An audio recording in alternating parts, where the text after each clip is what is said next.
Hi, beautiful soul. Sharon the Flam here with more attachment wound stuff. We're on number 5. Understand me. Did you get understood when you were young? Well, let's go over some of the reasons you may or may not know if you were thoroughly understood. And I will be using my notes because that helps me stay on track. So when I feel understood, I feel stability in my life.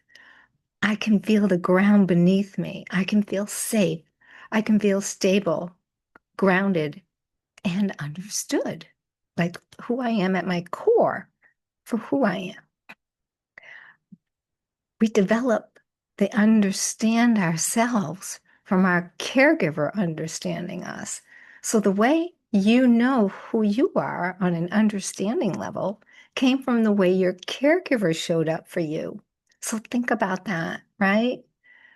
How do you really show up for yourself and understand yourself? Do you just push it off because that's the way it was? So when our needs aren't met, right? There's a part of us that has to show up and make sense of this.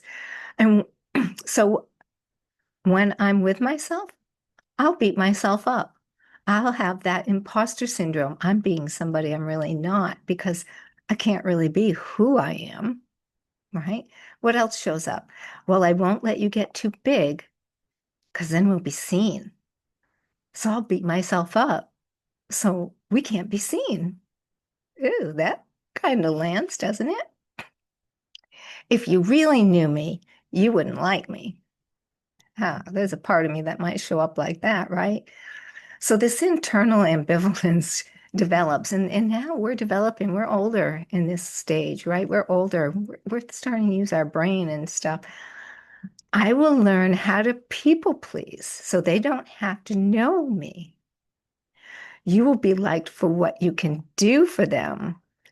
The connection without being understood is I perform for you. It keeps me from having to open up. Hmm. Does that sound like anybody you know? So there's some health conditions that show up with these attachment wounds. And this one in particular, you can find back pain, neck pain, colitis, stomach ulcers, high blood pressure. This is because that internal tension shows up so much because I can't really show up for who I am and nobody understands me. I don't even understand me. I don't. And so we're beating ourselves up. We think we're imposters. It's all such ambivalence inside. Does any of this make any sense to you? If it does, go back and listen to the first one about Understand Me and stay tuned for some more. So subscribe, click notifications so you'll see what else is coming up. And you have a namaste. And when you look in the mirror, deeply in your eyes, see, do I really understand the soul that's staring back at me? Okay, sending you love.